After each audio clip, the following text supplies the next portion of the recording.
esta sesión va a estar grabada y también tiene traducción simultánea. Entonces, en la parte de abajo de sus pantallas, tienen un círculo que dice more o más, no sé, dependiendo cómo esté el teclado. Si ustedes abren, ahí van a encontrar interpretation y ahí pueden encontrar los dos canales de inglés y español. So this meeting is going to be recorded, and if you need simultaneous translation, please go to the circle that says more. If you open, you can find interpretation and you can choose the channel English or Spanish. Em, Vamos a empezar entonces. Quiero darles la bienvenida. Mi nombre es Ruth Custode, soy la especialista de educación emergencias de la Oficina Regional de UNICEF con base en Panamá. Y el día de hoy nos sentimos muy complacidos en presentarles el producto de un trabajo en el que muchos de ustedes estuvieron involucrados y que fue posible gracias a la ayuda y el compromiso de cada uno. Como ustedes saben, el año pasado nosotros estuvimos trabajando en un policy survey del GADRRRES para tratar de conocer cuál era el estatus del tema de escuela segura en la región. Este, este survey se hizo a nivel, les voy a pedir que por favor si pueden apagar sus micrófonos. Este survey se hizo a nivel global y estamos muy contentos de contarles que la participación de esta región fue excelente. Con estos datos se han sacado no solamente el reporte, sino perfiles de país y muchas herramientas que se van a poder utilizar para apoyar. Sin más, les voy a dejar con Caroline Keenan, que nos va a apoyar y nos va a contar un poquito de este proceso a nivel global. Y luego vamos a tener a Ángela María, que muchos de ustedes la conocen porque fue la consultora que estuvo a cargo de esto. Y luego vamos a volver con una presentación ya más específica en la parte regional y al final tendremos unos minutos para algunas consultas. Entonces, sin más, please, Caroline, go ahead. You can introduce yourself. Thank you. Thank you very much, Ruth. Hello, everyone. I'm Caroline Keenan. I'm an education advisor with Save the Children Australia and a member of the GADRRRES steering group. And also, I apologize that I will be presenting in English, and I appreciate that working through simultaneous translation is not the easiest. So if you need me to slow down or repeat something, please do indicate in the chat. I can see the chat while I'm presenting. So maybe if you could switch to the next slide, please.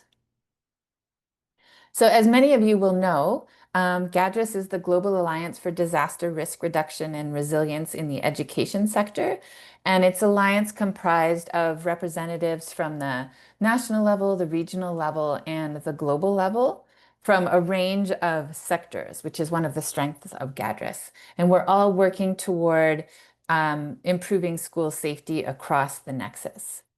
Next slide, please. And one of the things that's unique about GADRRRES is that we take an all hazards, all risk approach. As I'm sure you're all familiar, there are lots of groups that exist and that continue to exist or have recently been formed that might focus on one of these risks, but GADRRRES looks at all of them. And frankly, the way that the existence of some of them might exacerbate the risk of another. For example, when there are extreme environmental and climate change related risks, that could exacerbate conflict and violence. So one of the things we try to do as an alliance, working with partners from different sectors, is looking at how these different hazards and risks intersect with each other and increase the challenges faced. Next slide, please. And I'm sure most people on this call are familiar. This is the Comprehensive School Safety Framework, which is the basis of GADRRES's work. It's also um, kind of the document that we ask different countries to endorse. Again, similar to other kind of documents and frameworks that are out there, it's not binding, but it does tell us when a country takes it on, because there are various different steps that a government is expected to follow when they endorse the framework. Um, the idea is that it becomes embedded in the systems. And so the Comprehensive School Safety Framework is based on a foundational principle and three pillars. And the foundational principle is around enabling systems and policies. Pillar one is around safer learning facilities, which looks at infrastructure and environment. Pillar two looks at school safety and educational continuity management, so limiting the disruption to education in the face of these hazards or in the face of crisis. And then three is around risk reduction and resilience education. So really looking at how we educate teachers, how we train teachers, how we educate students, and how children can be agents of change in ensuring school safety. Next slide, please. So this is just a very quick overview of a bit of the history of the GADRRRES Alliance up to where we are now in conducting the survey. So the movement was first started with the articulation of the CSSF, so the early stages of the CSSF, Comprehensive School Safety Framework, by the Asia Coalition for School Safety, which is the Asia Regional Group, the counterpart to GRE-LAC. And that happened in around 2011, 2012. In 2013, GADRRRES as an alliance was established. In 2017, we conducted the first survey. I'm not sure if anyone on the call was part of that survey, but it was far less comprehensive than the one that was just completed, and it didn't require the participation, endorsement, and validation of governments, which was a real added value of this one. In 2022, we were to revise the targets and indicators of the Comprehensive School Safety Framework. And then to now, where we have now conducted the new CSSS policy survey, with the idea being that it's something that we will to continue to distribute. We'll have that discussion a little bit more, whether it's a global survey that is done every, say, 5 years, or if it's a tool that countries use to continue to monitor their own work and progress to promote school safety. Next slide, please.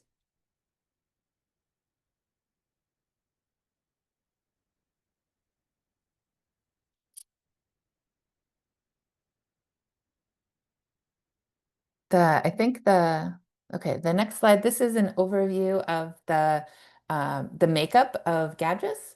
And we have members from a range of different, as you can see, a range of different NGOs and INGOs, the regional affiliations, yourselves, West and Central Africa, the Asia Pacific Coalition for School Safety. We're hoping to have generated more interest in the Middle East with the survey, and we have some burgeoning interest in East Africa as well to set up their own regional affiliation. And then the partners in the group are more from the donor side, and those are currently ECW and GPE, GCPEA, which of course is not a donor, the cluster, the Prudence Foundation, which funds a lot of the work, but we're always looking for new partners and members to engage with our group. Next slide, please. Okay, so this is, as I mentioned briefly, there was the 2017 survey. You can see here an overview, and just, I believe Ruth might have said this in her opening comments, but I believe that the presentation will be circulated in Spanish. So apologies for asking you to rely on reading this in English. But So some of the things we did learn a lot from the 2017 survey to the 2024 survey. That's why this survey was much longer, much more comprehensive, but which has been useful and great, but it really hasn't allowed us to completely for countries themselves or for us to be able to track progress. So that's certainly something that we'll be looking forward to make sure that we're asking some of the same questions so that countries themselves can reflect on the progress that they've made from 2024 when they revisit the survey. Um, some positives from the 2017 survey was that it was, there was strong interest in participation. I mean, to be honest, the number of countries that participated was higher, but that was because the survey wasn't as comprehensive and it wasn't as big a lift as this one is. And as has been the case with this one, certainly increased interest and engagement in comprehensive school safety. And I think we've definitely accomplished that with this survey. The next slide, please.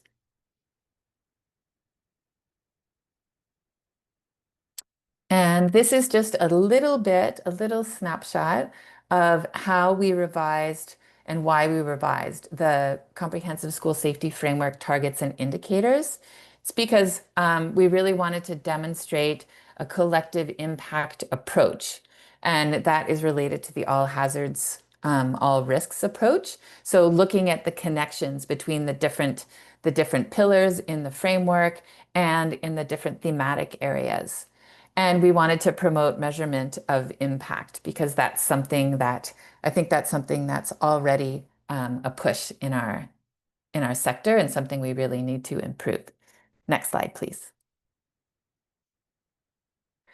This is just a bit of an overview of the objective. Everybody is familiar with this as having already gone through the survey.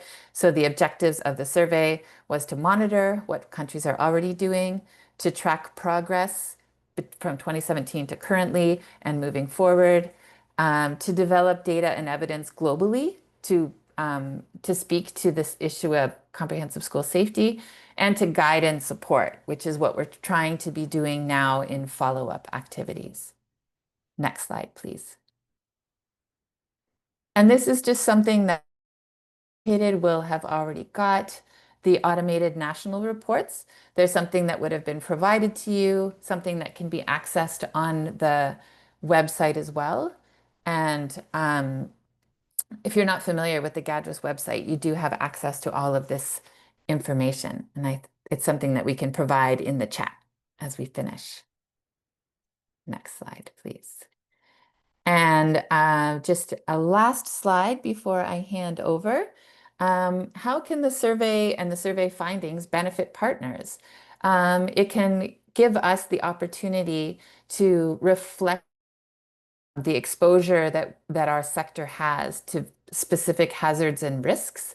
It can point out maybe some needs and gaps in the policy landscape in each of our countries. And it can help to highlight existing capacities, but also identify the places where we might need to build some of that capacity. And I'll get into that a bit more in the key findings section. But right now, I want to hand over to Ángela María, who I think a lot of you are familiar with because she was key to the GADRRRES Alliance in the process of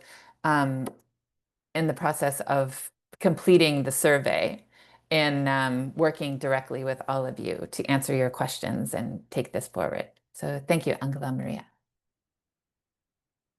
Thank you, Caroline.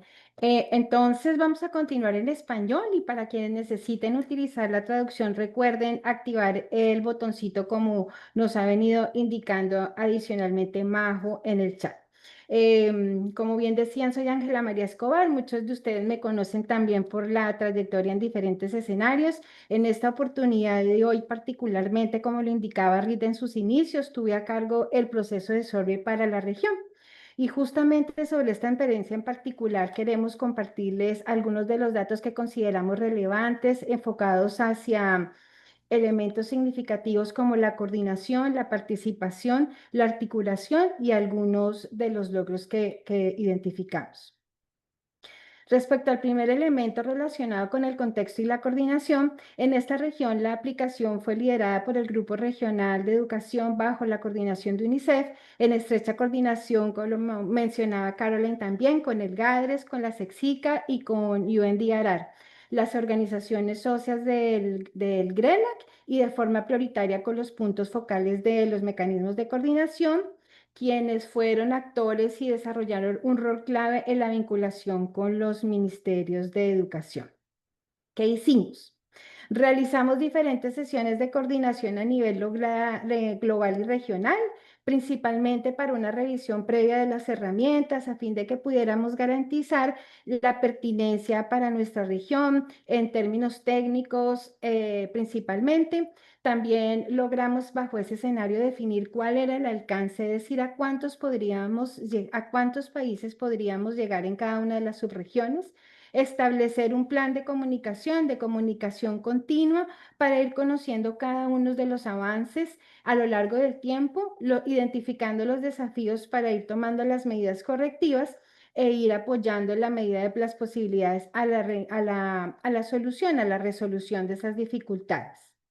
En el ámbito nacional, tuvimos un acercamiento inicial, como mencionado, en cada uno de los países a través de los mecanismos de coordinación, llámese clúster, llámese grupo, y con una comunicación previa y validada de los contactos de los colíderes, que lo identificamos también como una oportunidad de actualización. En Centroamérica, la articulación se llevó a cabo a través y con la SEXICA y los puntos focales de los ministerios de educación, y para el Caribe contamos con el apoyo de SEDIMA y con UNDRR principalmente. Dentro de los mecanismos de interacción que utilizamos a lo largo del proceso, empleamos tres principalmente: los comunicacionales, los interactivos y los informativos, destacando la importancia de un seguimiento constante y una comunicación muy fluida para avanzar conforme a los pasos que estaban establecidos desde el proceso de GADRRRES. Con lo que concierne al segundo elemento asociado a cobertura y participación, a enero de este año y en armonía con el propósito global de la región, se buscó ampliar la participación en comparación con la experiencia del 2017, que también refería Caroline, y en esta oportunidad fueron consultados 37 países, con una participación muy efectiva de 21 países y validación de 24 encuestas, teniendo en consideración y muy de presente que México y Brasil logró tener una participación subnacional. Respecto a los facilitadores nacionales de encuesta, o de los puntos focales, se destacó que en esta región la totalidad fueron representantes de los ministerios de educación. Visibilizando esto, haciendo que la totalidad de la información registrada en el portal a su vez fuera validada por la máxima autoridad nacional de educación, siendo uno de estos de los requisitos principales de la encuesta. Respecto a la participación geográfica, pudimos evidenciar que tanto la captación como el involucramiento entre las subregiones fueron equiparables, lo que refleja principalmente, o identificamos que refleja principalmente una capacidad técnica significativa, un alto compromiso político con la seguridad integral escolar, con la reducción del riesgo de desastres y con los temas que en esta oportunidad se planteaban como afines, así también como un trabajo previo fortalecido entre los mecanismos de coordinación nacional y los ministerios en cada una de las subregiones. Podemos encontrar entonces la lista de los países que participaron y que resolvieron la encuesta, y mientras tanto compartirles respecto al elemento 3, que nos permitió, o compartirles acerca de qué nos permitió esa articulación. Nos permitió optimizar la comunicación y el acercamiento entre las diversas instancias, facilitar un apoyo técnico continuo para la resolución de los conflictos y el seguimiento del proceso, asegurar también que se lograra la validación, como mencionaba, de una manera oficial y de mejor calidad técnica de los datos ingresados al sistema. Permitió también un trabajo importante al interior de los ministerios de educación, que fue absolutamente articulador, dado que para poder resolver las preguntas se requería convocar a varias dependencias al interior del ministerio. Y finalmente, y muy importante, se logró vincular la encuesta a los marcos e iniciativas globales y regionales, fortaleciendo evidentemente la apropiación institucional. Finalmente, y tal vez para terminar con estos 4 elementos que consideramos importantes, algunos logros estratégicos y más planteados desde una mirada como grupo regional de educación, vistos desde diferentes ámbitos de acción como el político, el técnico y el operativo. Allí podemos compartirles que desde el ámbito de acción político se logra dar continuidad o se propone dar continuidad al fortalecimiento del trabajo conjunto entre los entes rectores de la región y con los mecanismos de coordinaciones nacionales a partir de ese objetivo común junto a los ministerios de educación, y también muy en línea y en sintonía con los planes, tanto el plan de acción regional como los planes de acción de actividades que tienen a nivel de los países o en el ámbito nacional. Otro elemento importante es que dar visibilidad a los hallazgos como evidencia para la toma de decisiones, para lograr asegurar también su integralidad, su consideración desde el corto plazo. De igual manera, impulsar la integración de la seguridad integral escolar y la resiliencia en políticas y programas que, como siempre lo venimos manifestando, más allá de las infraestructuras, incorporando la visión de otros riesgos, incluidas las violencias. Importante señalar ahora que ya se cuenta con evidencia desde el grupo regional derivada de iniciativas actualmente en implementación, que están impulsadas desde el GRE-LAC como Horizontes Seguros, Construyendo Puentes, Tejiendo Redes, esas actualmente, como mencionaba, en implementación.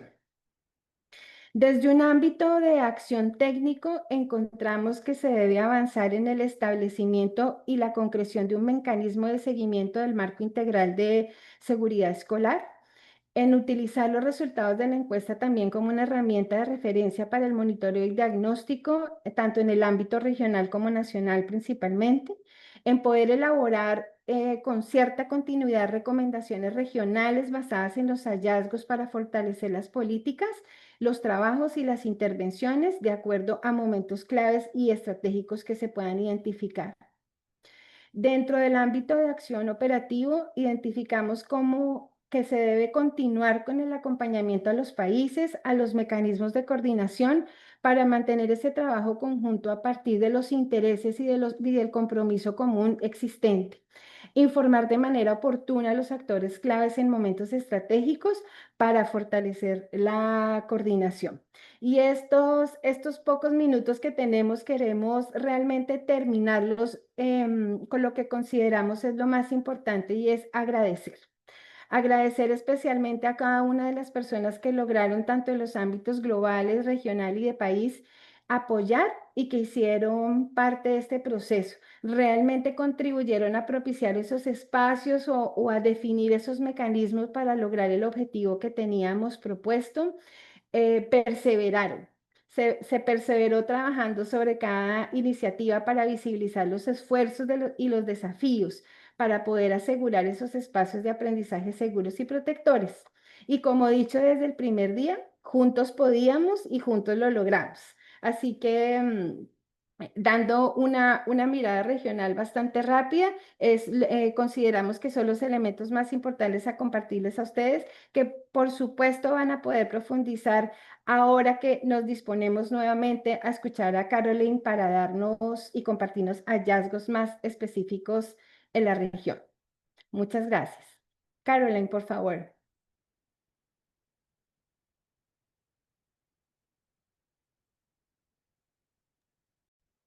There, can everyone hear me? Yes. Okay, looks like I was muted. Thank you so much, Ángela María, for that great overview. So maybe what I will do is I will start moving a little bit quickly into the details. But the one thing I do think is important from this slide is just given the reach that we had with the survey, how many school-age children's situation we were able to learn about. So in Latin America and the Caribbean alone, that's over 41 million school-age children. And next slide.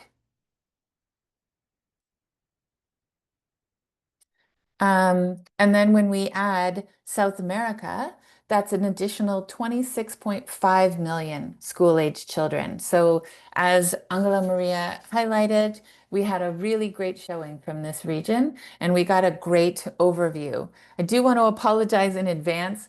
This overview will be very brief. In English, we would call it maybe a whistle-stop tour.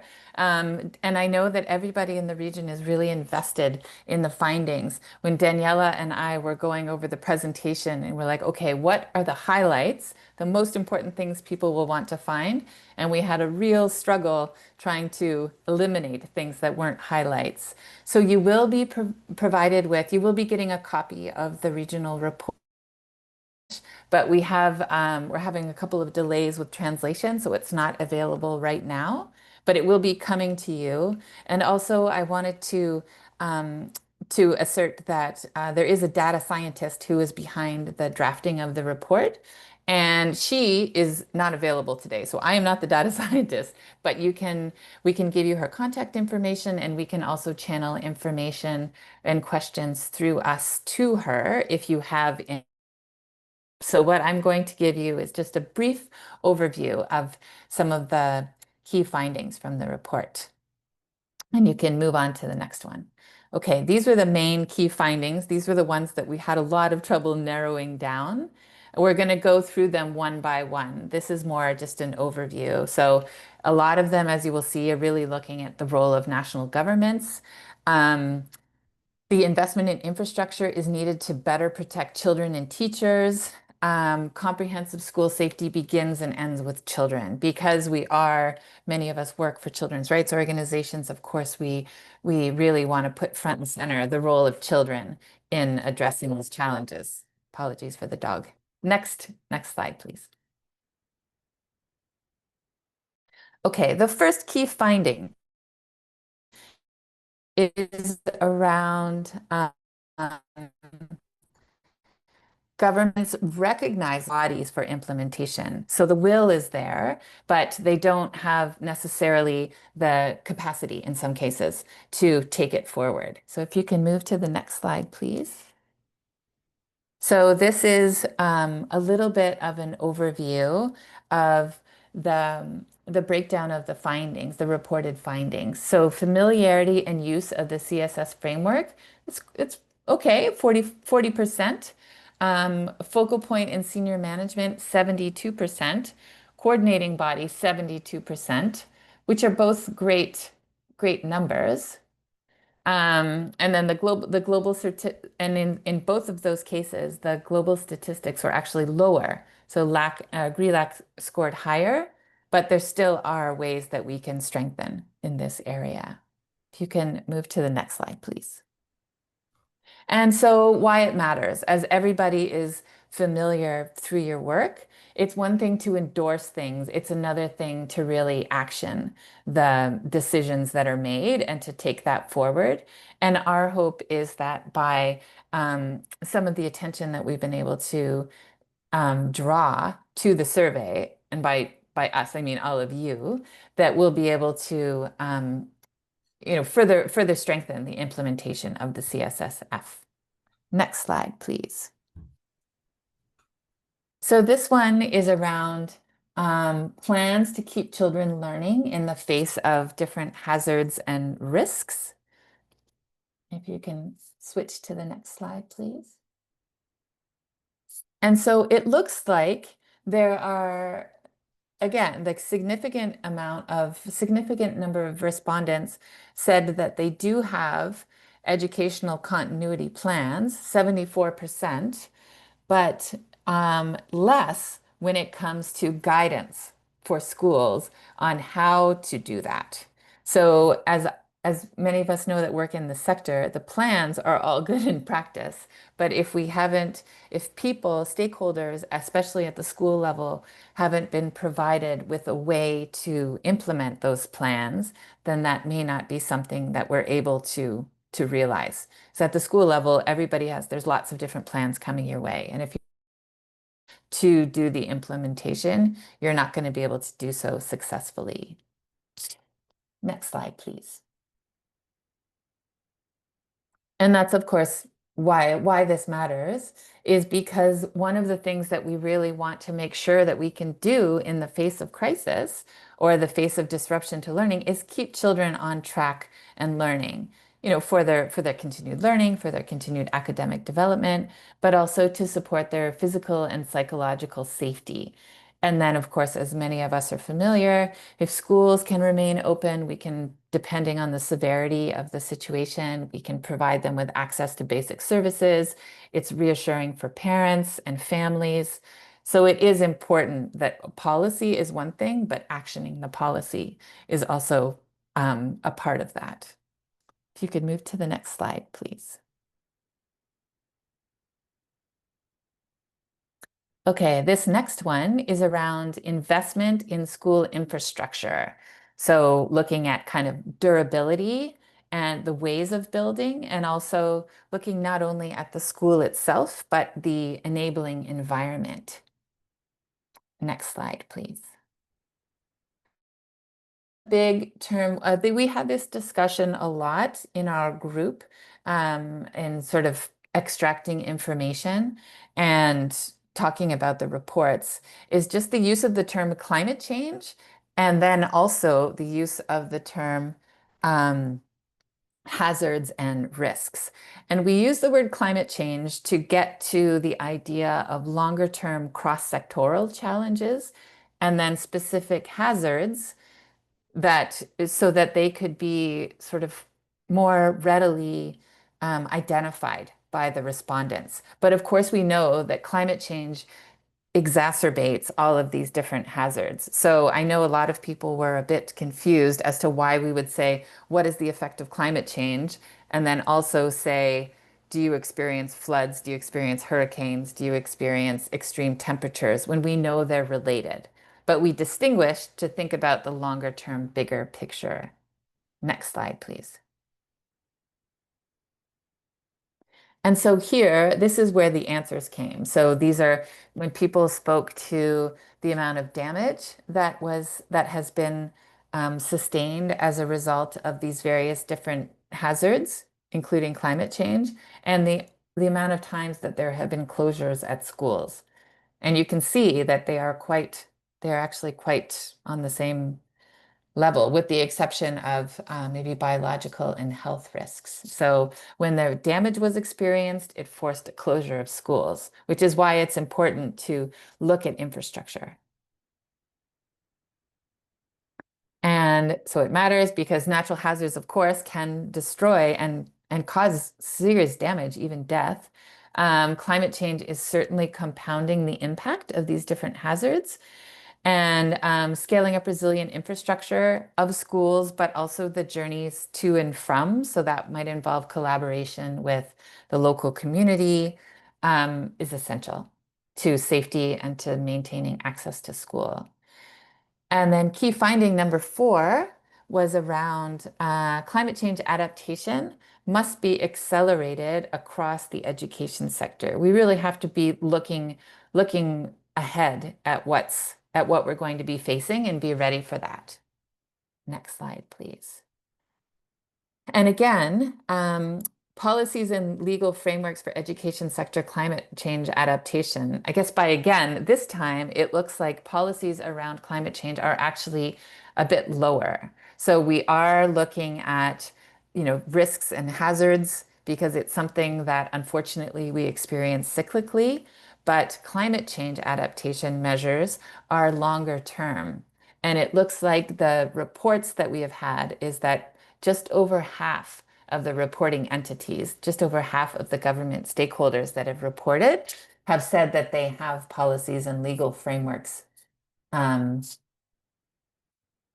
in place Although, now that I look at it again, 41% have said they're 41% have said they're robust, 54% have said they are weak.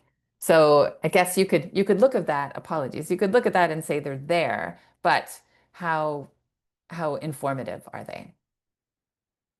Next slide, please. And so I think we don't need to say why it's important to prepare for climate change. I think particularly in the GRE-LAC region, it's already causing widespread impact. At the role of education in helping children and communities to adapt and mitigate the impact of climate change and in addition to those actions, education can promote peace, prosperity, and hope for the future. Next slide, please. Okay, the next key findings were around health hazards, and they're significant in scope, but there's a lack of resourcing for a robust response. And I mean, I think we all experienced that globally, what, 5 years ago now, 6 years ago now. But unfortunately, I don't think that we certainly haven't in Canada, which is where I'm based, put measures in place to be able to respond effectively should that happen again. So the next slide, please. So the finding was that there are not robust measures to respond to health crises, health emergencies, and why it matters. The spread of disease has the potential to disrupt education on a massive scale. The risk of any type of health hazard disrupting education will be exacerbated by climate change. Heat waves, so the effect of heat waves on children's health really impacts their learning. And the other consideration that was under this key finding was around access to functional wash facilities and ensuring that schools have wash facilities, appropriate wash facilities, functional wash facilities, clean wash facilities, helps to reduce the spread of any type of disease and also support attendance because, as all of us will know, many of children and families, we vote with our feet. So if we don't feel that it's us with the education we want for our children, but also if it's not safe for children because of a lack of wash facilities, we're not going to enroll them in school. Next one, please. So the next key finding is around bullying and violence. And that came up again and again, that does indeed have a widespread impact on children's rights to learn and to be safe. Next slide, please. So, of course, often, unfortunately, the groups of children that are most negatively impacted by bullying and violence are children that are traditionally groups, which of course in this case are girls, children with disabilities, and refugee and migrant populations. So despite the fact that there was a lot of reported violence and bullying in schools, we do see here that there are policies to protect equitable access for girls, for children with disabilities, and for migrants. But as you can well imagine, what this says is that the policy, whether or not they're actually being implemented is in question and probably not as well implemented. People probably aren't as familiar as they could be with the needs. The next slide, please. And this is around social and emotional learning. And again, I apologize for how quickly I'm going through some of the findings here. There is a whole section on social emotional learning and the importance of that. And of course, this is a really important tool in kind of empowering children to kind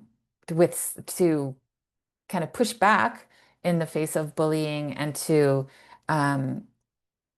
to be more resilient to some of the different challenges they face in this, but also to work with children to be more socially, emotionally competent.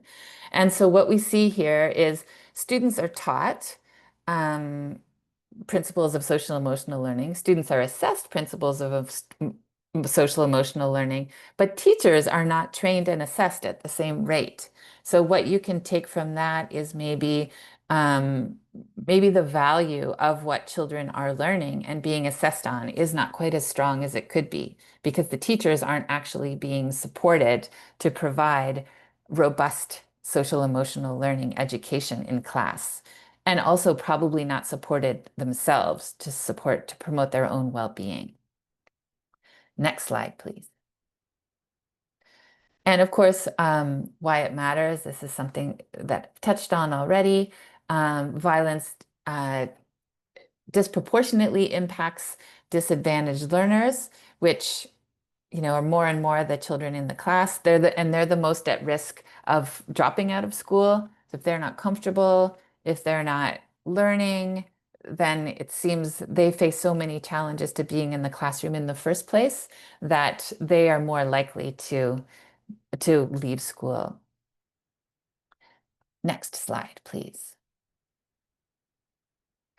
Key finding number 7 is really around teacher training. And as we all know, I think that we really moved in the time that I've been in the sector, we've really moved away from a focus on just kind of getting kids in school to really understanding the integral role of teachers in making sure education is of good quality and students feel safe and protected in the classroom. So teacher training is really important in all of this. Next slide, please. And so one of the things that we found, well, this was looking, of course, at comprehensive school safety. It's great. There was a 100% response rate on education authorities seeking input when developing plans from presumably teachers and school staff. But when it comes to, at least in Latin America and the Caribbean, teachers receiving mandatory training on these particular topics that are very much related to school safety, disaster risk reduction, climate change action, and social emotional. The courses are not mandatory, so they are not prioritized. And with that, if any of you worked in the education sector and worked with teacher training, they're already working with so much as it is. If there's this course is mandatory, this course is not type of scenario, we know what will happen with the non-mandatory courses. So it sounds like maybe these resources are available, but they're not something that are being accessed regularly. Next slide, please. And of course, why it matters. Teachers are at the heart of quality education, and training in essential safety skills is critical for effective implementation of the school safety plan. So these are just some of the reflections that can be taken forward and again, dealt with in more detail in the report itself. And then the final key finding is around the role of children and how we center children in these responses. Not only are we trying to protect them, but we're trying to create a situation where they feel that they have some autonomy, that they are agents of change in helping.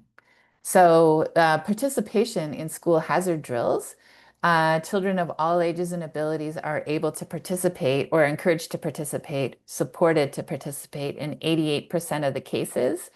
But whether or not the education authority provides guidance on how to meaningfully involve children, that comes up a bit lower. So there's robust guidance in 29% of cases, 46% of cases limited guidance, and no guidance at all in 25%. So, while children are participating, how they're participating and what they're getting from it might be in question. Next slide, please. And of course, why it matters, because we want to spread a culture of safety, and if we're working with children to kind of spread some of these influencing children, and children themselves influence their parents. But if we're starting with children in this sort of knowledge and understanding of how to adapt to and mitigate the effects of climate change, the importance of being stewards of the environment, that's something they're going to continue to take with them. And as long as we're presenting this information in a way that is consistent with their own values and beliefs, then we will have children leading these processes in the future. And the next slide, please. And these are just some of the resources that are available on the GADRRRES website that I touched on earlier. There's an interactive map of all of the countries that participated in the survey, and you can read the automatically generated reports from many of those countries. There will be the report in Spanish. There's lots of resources on the GADRRRES website to let you follow up, work with your counterparts in the government to follow up on some of these recommendations. And next slide, and now I can hand back to Ruth, I believe. Thank you, everyone. Thank you very much, Caroline. Bueno, muchísimas gracias a Caroline, Ángela María. Creo que ha sido una presentación bastante clara y no sé a ustedes, pero a mí me ha dejado con muchísimas ganas de seguir leyendo el reporte completo.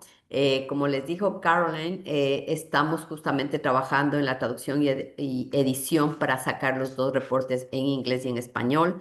Esperamos que sea en las próximas semanas. El día de hoy vamos a compartir igual las dos presentaciones en inglés y en español y también los recursos que Caroline también nos ha presentado ahí. Dicho eso, tenemos apenas unos minutos, entonces si alguien desea intervenir o hacer alguna pregunta, algún comentario, les agradecemos que sean cortos y creo que podemos tomar 2 o 3.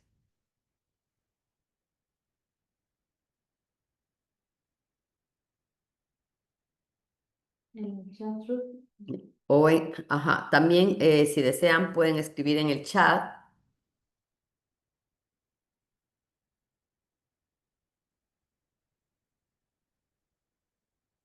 Creo que no tenemos